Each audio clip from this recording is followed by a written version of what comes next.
Programa Novo Alvorecer, trazendo boas novas para você.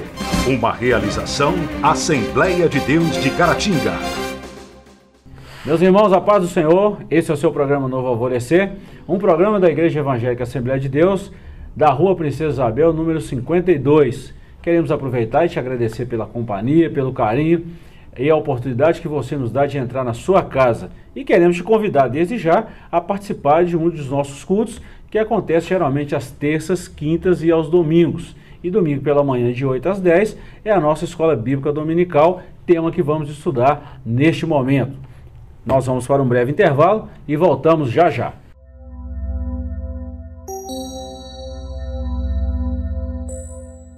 Estamos de volta com o programa Novo Alvorecer. Hoje falaremos da lição de número 8, o início da civilização humana. Lembrando que nós estamos estudando sobre a antropologia bíblica, contida no livro do Gênesis. E hoje nós temos a oportunidade de falar da lição de número 8, o início da civilização humana. Nosso texto áureo está no livro de Gênesis, capítulo 4, versículo 17, e está escrito assim: E conheceu Caim a sua mulher, e ela concebeu e teve a Enoque. E ele edificou uma cidade e chamou o nome da cidade pelo nome de seu filho Enoque. Gênesis 4:17. Verdade prática. Uma das missões do ser humano é povoar a terra, dominar os segredos da criação divina e fundar uma sociedade que venha a glorificar o nome de Deus. A nossa leitura bíblica em classe está no livro de Gênesis, capítulo 4, dos versículos 1 a 16. E nós queremos agora, antes de entrarmos na introdução da nossa lição, queremos passar para você mais uma vez a nossa agenda semanal. Domingo, geralmente pelas manhãs, estudamos a nossa lição da Escola Bíblica Dominical de 8 às 10. À noite, um grande culto de louvor e pregação da Palavra de Deus. Às terças-feiras, temos estudo da Palavra de Deus e às quintas, os nossos cultos de louvor e também pregação da Palavra de Deus. Queremos agradecer mais uma vez o professor Joás por essa oportunidade de estar conosco mais uma vez. Amém. Tamo junto. Isso é muito bom. Então nós vamos, professor, estudar mais uma vez esse compêndio, esse conteúdo da nossa lição bíblica. Hoje nós vamos falar sobre o início, né, da civilização humana. Isso nós estamos falando do povoamento da terra, do enchimento, do cumprimento da palavra de Deus. E agora nós vamos ver como é que deu esse desencadear depois a convivência humana pós-queda. Né? Nós estamos falando de um período pós-queda.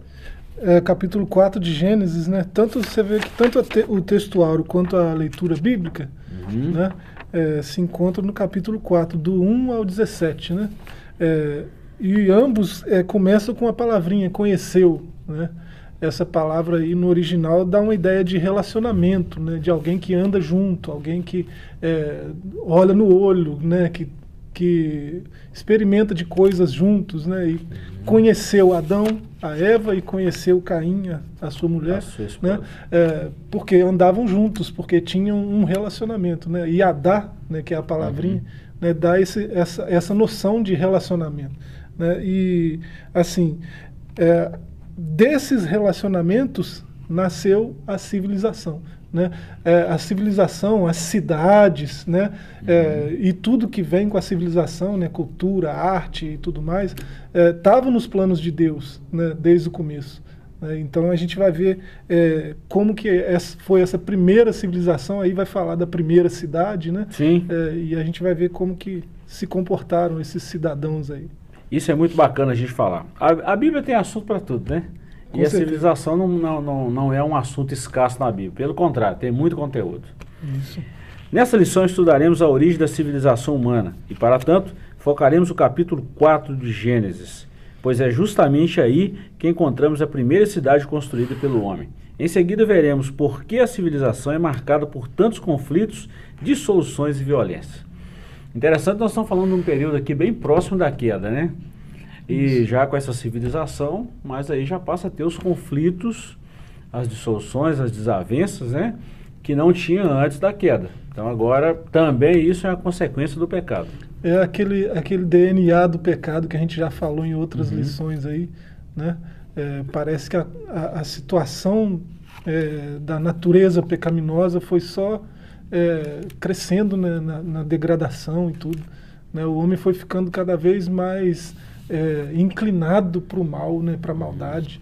Então, em decorrência disso, né? Um monte de homens declinados à maldade, né? A civilização sofreu com isso, lógico. Vamos fazer um contexto aqui. Uma coisa é uma pessoa se inclinar para o mal. Uma pessoa só. Uma coisa é um ser humano se inclinar para o mal. Outra coisa é 100 pessoas se inclinar para o mal. Uma sociedade inteira. Né, já tomou um volume diferente. E a gente vê aqui que nós já falamos isso aqui, né? Gênesis de 1 a 3 foi a criação e a queda. E Gênesis do 4 ao 6 aconteceu essa evolução da raça humana. E daí a pouco veio o juízo de Deus por causa do pecado que avolumou, né? Gênesis capítulo 6, nós já vimos o dilúvio. Então consumiu toda a carne. Então a gente só Noé, a família, né? E os animais que foram direcionados, né? Que entraram na arca. Mas o resto foi uma destruição total. Então a gente vê aí a consequência do pecado também. Vamos lá, capítulo 1, a origem da civilização humana. Nesse tópico definiremos a civilização humana, realçaremos o casamento com a base da civilização e mostraremos o trabalho como um meio de sua subsistência. A civilização é um projeto de Deus. Então isso aqui não tem como escapar. A civilização é um projeto de Deus. Família, as cidades, tudo isso aí é um projeto, um protótipo de Deus, já havia sido criado há muito tempo. Isso aí não tem como fugir dessa realidade. Isso. Ponto 1, nós vamos dividir também em três tópicos, né, como a gente sempre faz. Ponto 1, nós vamos falar sobre definindo a civilização. Ponto 2, o casamento como base da civilização. E ponto 3, a subsistência da civilização. Definindo civilização. Segundo o dicionário Roazes, civilização é o conjunto de aspectos peculiares à vida intelectual, artística, moral e material de uma época, de uma região, de um país ou de uma sociedade. Foi o que Adão e seus descendentes demonstraram logo após a queda. Então nós vemos o resumo aqui do que é essa civilização. Você já até comentou, professor, aqui é tudo que envolve a cultura, lazer, família, tudo isso aí. Você vê que dessas famílias aí, né, nasceram civilizações aí muito rapidamente, né? Você vê reinos logo depois, né, filhos, netos de Caim, né, com reinos assim imensos, né, grandiosos. E assim, a gente lendo o texto bíblico, né, parece que foi muito imediato essa evolução toda, né? Mas se não foi tão imediato assim, pelo menos foi num volume muito grande, né? Num prazo curto, né? Num curto espaço de tempo, você tinha civilizações imensas assim, né, sobre a Terra, né? E interessante que, é bom, você tocou num assunto muito interessante. Tem muitas pessoas que pensam que os dias naquela época era totalmente diferente do tempo, né? O tempo. De vez em quando a gente encontra com, mas o dia era 24 horas mesmo, não mudou nada. Desde quando o dia foi criado, 24 horas. Isso aí não há questionamento disso aí. E a civilização, outra coisa que a gente sempre fala, que muitas vezes a gente lê na Bíblia e pensa assim, puxa vida, parece que aconteceu no estalar de dedos. E não é assim. Isso tem um tempo determinado, isso não aconteceu da noite para o dia. Do ponto de vista do leitor, parece que foi assim, imediatamente, né? Não foi imediatamente, mas foi muito rápido. Sim, né? Sim. 2. O casamento como base da civilização. Primeiro nós definimos o que é a civilização, agora vamos falar o que é a base dessa civilização. A civilização humana teve início quando Adão recebeu Eva como esposa. A partir daí, não somente a família, mas a nação, o povo e o Estado tornaram-se possíveis. Ou seja, se não fosse o casamento, não existiria Estado, nação, povo, nada disso. Então o casamento é a base dessa civilização. Já dizia um pesquisador que se quer destruir uma sociedade, vai na célula máter que é a família. A gente não tem como ter sociedade nenhuma, não tem como ter cidade, não tem como ter nem cultura, nem nada disso, se não tiver família, né? Então o discurso aí, sobretudo das feministas, né, que ditam a agenda global hoje, de destruir a família, né, de acabar com o conceito familiar, com a opressão da família e coisas desse tipo, né, é um discurso vazio de significado até e de lógica, né? Porque sem família você não tem nada, né? Impossível. É o princípio de tudo. É o princípio. Ponto 3. A subsistência da civilização. A Bíblia Sagrada apresenta o trabalho não como um fim em si mesmo, mas como um meio à subsistência humana. Quer o homem tivesse pecado, quer não poderia escapar ao trabalho, pois o próprio Deus é apresentado por Jesus como um exemplo nessa área. Quando Jesus falou, meu pai trabalha até agora. Trabalha até hoje, né? Até agora. Então o trabalho é a subsistência dessa civilização. Então nós vemos aqui pelo menos duas bases. Primeiro, o conceito da criação, que volta a falar. O conceito do casamento, que é a base dessa criação, que Deus havia feito lá no Jardim do Éden. E o que sustenta essa civilização, que é o trabalho. Então nós estamos falando aqui que a necessidade do trabalho, o que vai sustentar as coisas, o que vai mover o mundo, né? Mover a sociedade. Se a gente está dizendo que a família é essencial para o casamento, né? A família é essencial para a construção da civilização, né? Para uma sociedade possível, né? Tem que ter famílias. Então, a família só é possível com o trabalho, né? Sim. Não existe, uma família não se sustenta se ninguém trabalhar. Né? Isso aí é básico. E né? interessante que antes de Deus criar o próprio casamento, ele criou o homem e criou o trabalho. O trabalho. Adão governava sobre o jardim e sobre toda a criação. Tudo. Né? Isso é trabalho. Depois que ele formou o casamento, ou seja, quando o homem tinha condições para sustentar sua casa, aí sim Deus estabeleceu o casamento. Isso. Então, dentro dessa primeira parte aqui, sobre a origem da civilização humana, nós destacamos o quê? A importância dessa civilização, o casamento como base da civilização e o trabalho, ou seja, a subsistência dessa civilização. Ok? Isso. Nós vamos para um breve intervalo e voltamos já já. Não saia daí. O assunto é bom, como sempre falamos, e é um assunto importantíssimo para o nosso elevo espiritual. Voltamos já já.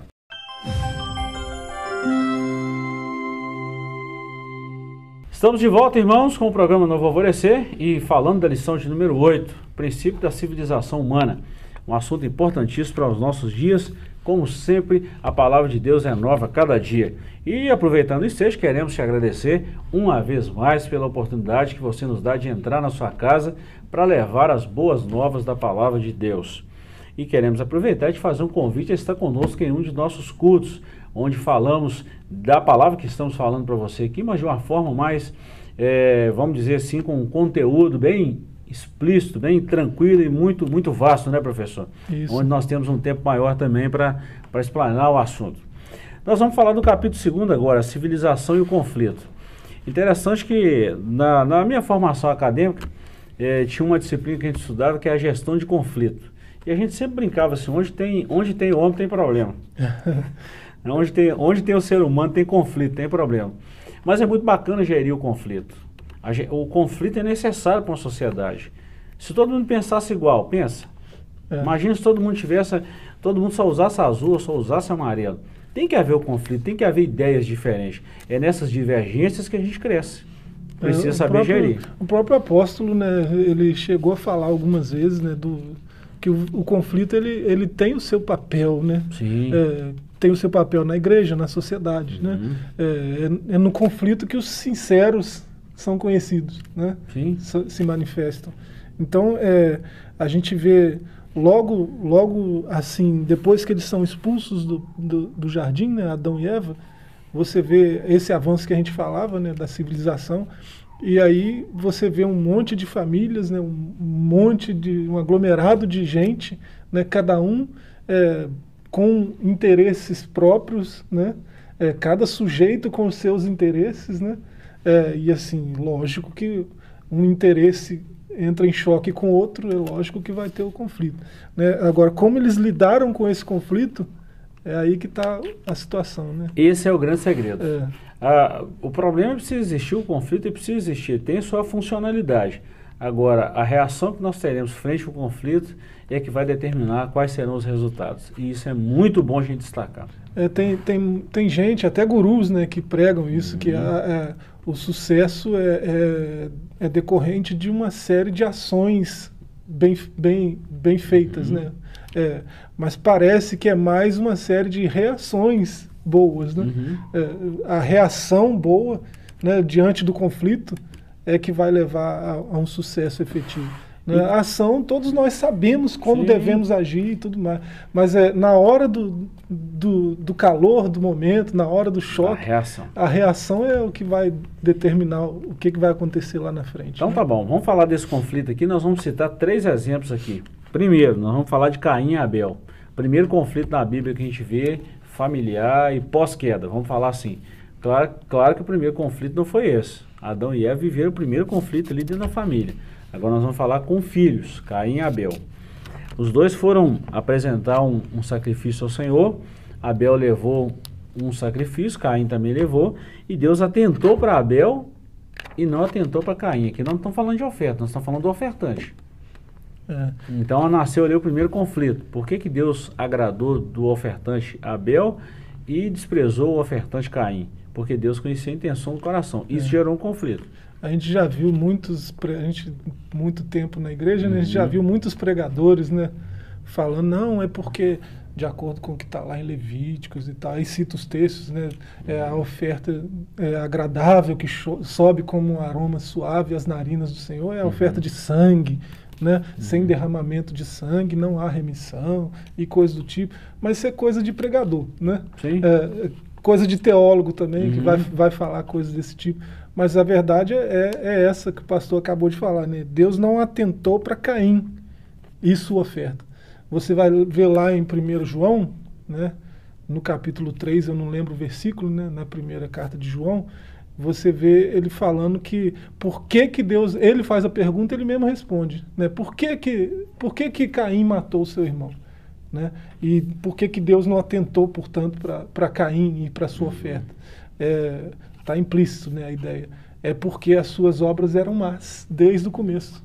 Né? Caim tinha uma índole má, um caráter mau, e deu vazão a esse caráter mau, a essa índole má. Não se preocupou em corrigir isso. Né? Mesmo com a advertência de Deus, se você proceder bem, você vai ser forte. Né? O pecado jaz a porta, mas se você proceder bem, você vai ser forte. Senão, ele vai te dominar. E olha que o próprio Deus deu conselho para Caim gerir esse conflito. Se você dominar isso aí, você está tranquilo. Agora, se você não dominar, o pecado está à porta. Então, nós vemos o primeiro conflito. Segundo, nós vemos aqui a cidade de Lameque. Então, nós vemos aqui o primeiro conflito entre irmãos. O segundo conflito é da cidade de Lameque. Enoque não confundiu o piedoso ancestral de Noé, né? Foi o nome da primeira cidade fundada na terra, estabelecida por Caim logo após este havia assassinado seu irmão Abel. A cidade de Enoque foi marcada pela violência e pela banalidade contra a vida humana. Então esse camarada teve um filho, colocou o nome da cidade, o nome do filho dele, e a violência estava lá de forma tão terminante, vamos falar assim. E é um conflito também. Não tinha ninguém que fazia o bem, não tinha ninguém que defendia os necessitados, os que precisavam de ajuda, também é um conflito. Parece que a história se repete em algumas cidades hoje do nosso Brasil e do mundo, né? Com tanta dissolução, com tanta confusão. E como é que gera um conflito desse hoje? Você vê, a primeira cidade, né, tinha o nome do primeiro filho de Caim. Né?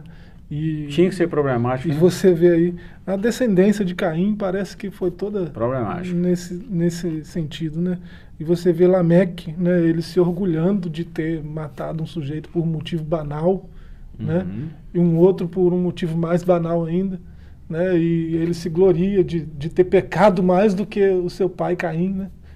Seu avô, no caso. Ele se orgulha de ter pecado mais do que ele quer uma sentença mais rigorosa do que a dele, né? Porque ele matou assim por motivos banais, um jovem, né? Um sujeito que pisou no calo, né?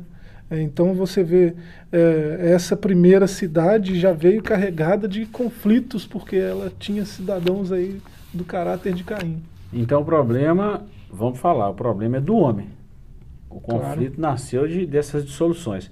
E para complicar mais ainda a questão, vamos falar assim, desses conflitos, nessa época já existia a tecnologia. Claro que não é da forma que temos hoje, que é esse avanço tecnológico. Mas lá na época de Lameque, Caim, já tinha uma certa tecnologia. Olha o que o texto diz.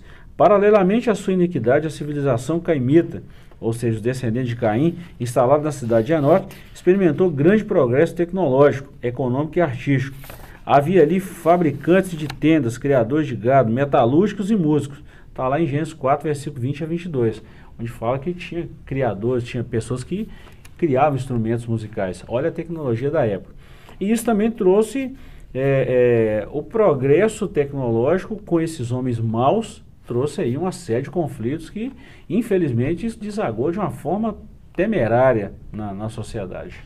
É interessante como que o texto de Gênesis narra o progresso, né, o avanço da tecnologia naqueles primeiros...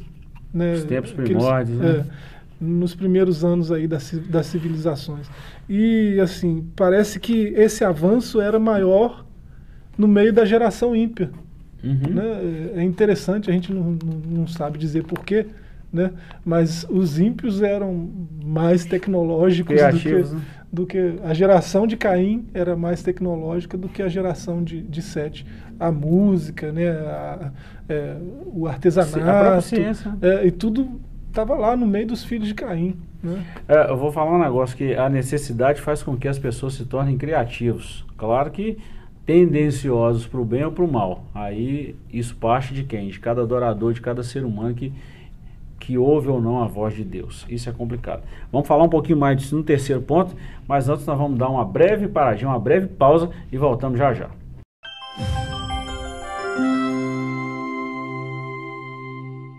Irmãos, nós estamos comentando a lição de número 8, nós estamos falando sobre o início da civilização humana e nós estamos aí num assunto muito bacana para os nossos dias atuais. E por que não dizer que toda a palavra de Deus é atual, né, professor? Claro. Uma palavra que foi escrita há tanto tempo, né? E claro. Super atual. Ainda muda vidas e não é? Toca corações até hoje. Verdade, verdade, verdade. É muito interessante quando nós estudamos a palavra de Deus. E nós estamos é até bom a gente falar isso às pessoas que nos dão a honra, né? Nós estamos aí numa sequência de estudo nas terças-feiras e tá uma maravilha. Vem fazer parte conosco, Igreja Assembleia de Deus, Rua Princesa Isabel, número 52. Venha e faça parte dessa família maravilhosa que é a família de Deus. Olha bem, nós vamos falar agora do terceiro e último capítulo da nossa lição, o Deus que intervém na civilização. Eu achei esse tema fantástico. Primeiro Deus cria o homem, esse homem peca e Deus, como se estivesse dando uma corda para o homem, né, vai viver sua vida. E mesmo assim o pecado avolumou, tomou forma, mas chega uma hora que Deus falou, opa, peraí, o negócio não é do jeito que vocês estão pensando não. O negócio não é por aí não. Então, o que a gente tira aqui vamos falar assim, da suma desse capítulo é o seguinte, e de toda a Bíblia, Deus está no controle da situação. Ele nunca perdeu o controle. A gente vê a maldade se alastrando cada vez mais por conta do desvio do homem diante de Deus. O homem era para estar próximo de Deus, né? Uhum. Aí nós teríamos uma civilização bem melhor, né? Uma sociedade bem melhor. Né? Mas a gente se afasta de Deus cada vez mais, né? Aí isso vai levando a uma decadência moral, né? Homens com cada vez mais falhas de caráter, parece que é impossível, né? Mas está cada vez pior a coisa, né? Porque o homem se afastou de Deus com o pecado. Agora, né? Professor, olha que interessante. Tem hora que eu pego pensando o seguinte, será que não teria como uma solução para esse problema que nós vivemos hoje? Vamos falar de 3 problemas hoje que atingem todo mundo. O problema hoje é econômico. Será que não teria solução num mundo tão desenvolvido como esse? Um país igual o nosso Brasil, que é tão rico, um país vasto, com tanta tecnologia, uma terra que tudo que planta nasce, se colhe, e nós temos ainda pessoas que vivem com problema de fome, escassez de alimento. Então a gente vê que a corrupção humana é um negócio terrível e assim, isso não é de agora, isso não nasceu agora. Está vindo aí desde quando o homem pecou. Será que não tinha como resolver isso? Claro que tem. Aí eu pergunto, e qual que é a intervenção de Deus? Assim como ele trouxe essa intervenção, né, lá nos primórdios dos tempos iniciais, ele também vai intervir na história daqui a pouco. E a Bíblia tem muito respaldo para isso. Vamos falar um pouquinho disso aqui. A intervenção na biografia de cada homem. Olha que interessante. Deus interviu diretamente, por exemplo, nas biografias de Adão, Caim e Enoque. Ele assim o faz, não apenas para disciplinar e punir, como também para recompensar os seus servos. Olha, quando a gente fala de biografia, nos remete a Hebreus capítulo 11. Tenho certeza que deve ter pensado isso também. Galeria, né? A galeria dos heróis da fé. Aos nossos ouvintes, preste bem atenção. Se você tiver alguma dúvida, pega a sua Bíblia, em todas as versões que você tiver, olha lá Hebreus capítulo 11, você vai ver o primeiro versículo, que a fé é o firme fundamento das coisas que se espera e a prova daquilo que não se vê. E quando começa a discorrer que pela fé, fulano fez isso, fulano fez aquilo outro, você não vai ver hipótese alguma o nome de Adão ali. Olha que Que coisa, né? Coisa, né? Não é? Exatamente porque Deus, o que Deus fez? Deus parou isso aqui. Opa, pera aí. Desagradou a Deus, trouxe uma consequência assim pesada à humanidade e Deus interveio nessa história. Aí Deus intervém de forma direta e de forma indireta. Exato. Né? E um bom observador percebe isso ao vivo, né? Um bom observador percebe. Ele às vezes ele pune, né, com justiça, né, o transgressor de forma individual, diretamente. Sim, né? sim. E às vezes ele recompensa o justo. Né? O justo sempre tem recompensa do seu trabalho, né? Se não aqui, né, no reino vindouro, né? E ele intervém indiretamente, né? Quando ele usa autoridades constituídas por ele mesmo, né? Para punir o mal e para recompensar o bom, o justo. A né? gente vê isso hoje na execução do nosso direito, Claro. da nossa Constituição, né? Até então a gente pode fazer uma ressalva nisso aqui, é fantástico isso, que infelizmente nem todos fazem cumprir a lei ou fazem valer a lei, mas a Constituição, as leis do nosso país está aí. Então isso precisa valer. Então Deus intervém também de forma indireta, como você citou muito bem. Olha bem, professor, nós falamos então da intervenção, vamos dizer assim, direta de Deus a um ser humano, mas Deus também interviu na história de toda a civilização. Olha o que diz a Bíblia. No período da história sagrada, abrangendo o Antigo e o Novo Testamento, Deus interveio diretamente na civilização por ocasião do dilúvio da Torre de Babel. Vamos falar desses dois. Gênesis capítulo 6 fala do dilúvio. Gênesis capítulo 10 e 11 fala da degradação de novo da raça humana, daquela confusão toda, né, de Babel, e Deus interveio de novo, de forma em massa, vamos falar assim, conjunta, né? O dilúvio foi um basta, né? Na depravação que aumentava exponencialmente, né, naquela época. E logo depois, né, com a outra civilização que nasceu com Noé, nós vamos ver isso nas próximas lições, né, houve também intervenções de Deus. Então Deus sempre agiu, né, através da história. Desde antes da história, né? A história é a nossa contagem de tempo, né? Lá na eternidade, você vê os atributos de Deus, todos eles se referem à ação. Né? Deus é amor, Deus é justiça, isso tudo envolve atitude e ação. Né? Então, Deus ele nunca parou de trabalhar, né? Como nós começamos essa aula. Né? Ele está sempre em atividade, ele está sempre intervindo na história. E olha que bacana, professor, sempre tem um escape, sempre tem uma válvula de escape da parte de Deus. Nós, seres humanos, que muitas vezes não conseguimos enxergar. É o tópico 3 da nossa lição. Jesus Cristo, a única esperança para a civilização humana. Houve salvação, houve esperança para a salvação e Deus sempre reservou alguns remanescentes por eles confiar no Senhor? Sem dúvida, Noé foi um deles, Sete foi outro. Haverá também para essa geração nossa? Gente, nós estamos falando que a raça humana, os homens estão, vamos dizer assim, quase que na maioria esmagadora, assim, caminhando para as coisas maléficas, mas tem um grande número que teme ao Senhor, que luta contra o mal, que defende a fé, que professa a palavra de Deus e crê que Jesus é a única esperança. E falamos isso aos nossos ouvintes, que verdadeiramente a única esperança para esse mundo perdido é Cristo Jesus, nosso Senhor e nosso Salvador. E não só nossos ouvintes, né, mas nossa era, né, está carente dessa esperança, né, carente disso, de ouvir palavras assim de consolo, né, que dão esperança, né, de melhora. Sobretudo aqui nós estamos no estado de Minas Gerais, né, passou por tanta coisa difícil, né, as tragédias lá nas mineradoras, né, Brumadinho, né, recente, muito recente, né? E agora com essas chuvas aí, né, no começo do ano, tanta gente desabrigada, tanta gente perdeu não só bens materiais, como pessoas próximas, né, da família. Vida, né? E você vê, você olha para aqueles, né, governantes que deviam ser exemplo, né, de caráter, de justiça, ainda mais na justiça, né? Você vê os juízes, desembargadores acabaram de renovar a frota de carrões deles, né? 160 carros novos, dos mais sofisticados. É uma desigualdade, né? Aí depois passa uma semana, aí você vê 3 colegas do Tribunal de Contas, né, passeando lá na Grécia, foram lá num suposto treinamento de alguns dias e vão ficar lá, vão estender por semanas, tudo às custas, né, da população, né? Aí isso gera uma indignação, né? Parece que não tem mais como, não tem mais conserto, não tem mais jeito, né? E a nossa lição está aí, né? As escrituras estão aí para mostrar que há uma esperança. Vamos falar um pouquinho. O nome dessa esperança está aí. É Jesus, né? E nós vamos falar dela daqui a pouco, assim, claro que na outra lição, e já encerrando, que a esperança é Jesus, e daqui a pouco Jesus arrebata a igreja e vai seguir uma série de acontecimentos que vai resolver essa situação.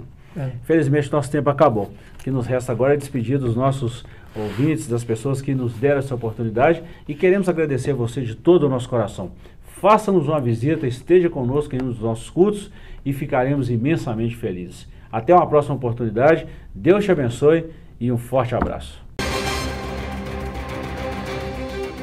Programa Novo Alvorecer, trazendo boas novas para você. Uma realização Assembleia de Deus de Caratinga.